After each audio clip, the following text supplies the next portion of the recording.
Mumbai police என கூறி digital arrest செய்து ஓய்வு பெற்ற மத்திய பொதுப்பணித்துறை அதிகாரியிடம் 88 லட்சம் ரூபாய் மோசடி செய்த அஸ்ஸாம் நபர் கைது செய்யப்பட்டுள்ளார். ஒரே நாளில் நாடு முழுவதும் பலரை ஏமாற்றி 3,82 லட்சம் ரூபாய் பெற்ற நிலையில் அந்த பணம் முழுவதும் பல்வேறு மாநிலங்களில் உள்ள 178 வங்கிக் கணக்குகளுக்கு அனுப்பி வைக்கப்பட்டு சுருட்டப்பட்டுள்ளது.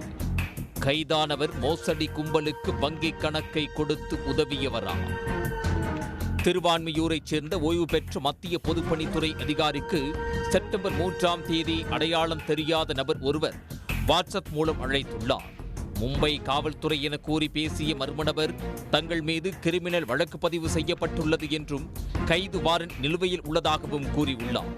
ஆதார் எண்ணுடன் இணைக்கப்பட்ட செல்போன் எண் மூலம் நடைபெற்றுள்ள பண மோசடி வழக்கு தொடர்பாக மும்பையில் ஆஜராகுமாறு அவர் அறிவுறுத்தியுள்ளார். அடுத்து இந்திய தொலைத்தொடர்பு ஒழுங்குமுறை ஆணையத்தின் மூத்த தொலைத்தொடர்பு அதிகாரி என கூறி ஒருவர் பேசியுள்ளார். அவர் ஓய்வு பெற்ற மத்திய பொதுப்பணித்துறை அதிகாரியின் குடும்பம் மற்றும் வங்கிக் கணக்கு விவரங்களை கேட்டறிந்ததுடன் விசாரணை முடியும் வரை வாட்ஸ்அப் வீடியோ அழைப்பில் தொடர்ந்து இருக்குமாறு அறிவுறுத்தி டிஜிட்டல் அரெஸ்ட் செய்துள்ளார். வங்கிக் கணக்கில் வைத்திருக்கும் நிரந்தர வைப்புத் தொகை மற்றும் இதர வங்கிக் கணக்கில் உள்ள பணத்தினை அவர்கள் தெரிவிக்கும் ரிசர்வ் வங்கிக் கணக்கிற்கு அனுப்பி வைக்க வேண்டும் என்றும் சரிபார்ப்புக்கு பின்னர் உங்கள் வங்கிக் கணக்கிற்கு பணத்தை அனுப்பி விடுவதாகவும் தெரிவித்துள்ளனர். அதை உண்மை என நம்பி கடந்த செப்டம்பர் மாதம் 4ஆம் தேதி அவர்கள் கொடுத்த வங்கிக் கணக்கிற்கு 2 தவணைகளாக 88 லட்சம் ரூபாயை ஓய்வு பெற்ற மத்திய பொதுப்பணித்துறை அதிகாரி செலுத்தியுள்ளார். அதன் பின்னர் தான் ஏமாற்றப்பட்டதை அறிந்து சென்னை காவல் ஆணையாளரிடம் கொடுத்த புகாரின் பேரில் சென்னை மத்திய குற்றப்பிரிவு சைபர் கிரைம் காவல் நிலையத்தில் வழக்கு பதிவு செய்து விசாரணை மேற்கொண்டனர். விசாரணையில் புகார்தாரர் பணம் செலுத்திய வங்கிக் கணக்கு அஸ்ஸாம் மாநிலம் கவுகாத்தியில் தொடங்கப்பட்டுள்ளதும் அந்த வங்கிக் கணக்கிற்கு கடந்த செப்டம்பர் 4ஆம் தேதி மட்டும் 3,82 லட்சம் ரூபாய் வரவு வைக்கப்பட்டிருந்ததும் தெரிய வந்தது.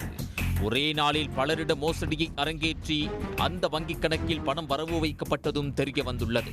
அந்த பணம் நாட்டின் பல்வேறு மாநிலங்களில் உள்ள 178 வங்கிக் கணக்குகளுக்கு ஒரே நாளில் அனுப்பப்பட்டதும் போலீசார் விசாரணையில் தெரிய வந்தது. இதன் பேரில் மத்திய குற்றப்பிரிவு சைபர் கிரைம் தனிப்படை போலீசார் அஸ்ஸாம் மாநிலம் சென்று விசாரணை மேற்கொண்டு அஸ்ஸாம் மாநிலம் மோரிகான் மாவட்டத்தைச் சேர்ந்த 38 வயது பார்த்தா பிரதீம் போரா என்பவரை கடந்த 14ஆம் தேதி கைது செய்து சென்னை அழைத்து வந்து விசாரணை மேற்கொண்டனர். பின்னர் நீதிமன்றத்தில் ஆஜர்படுத்தி புழல் சிறையில் அடைத்தனர். விசாரணையில் அவர் மோசடி கும்பலுக்கு வங்கிக் கணக்கு தொடங்க உதவி புரிந்தவராக இருக்கலாம் என்று கூறப்படுகிறது.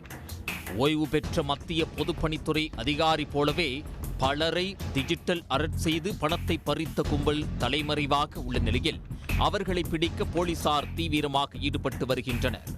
போலீஸ், சிபிஐ, ட்ராய் போன்ற அரசு துறை சார்ந்த அதிகாரிகள் இதுபோன்று ஸ்கைப், வாட்ஸ்அப், சிக்னல் போன்ற செயலிகள் மூலம் அழைத்து டிஜிட்டல் கைது செய்து விசாரணை செய்வதில்லை என்றும் அதுபோல் அழைத்து மிரட்டுபவர்களை நம்பி பொதுமக்கள் பணத்தை வங்கிக் கணக்குகளுக்கு அனுப்பி ஏமாற வேண்டாம் என சென்னை காவல் ஆணையர் அறிவுறுத்தியுள்ளார்.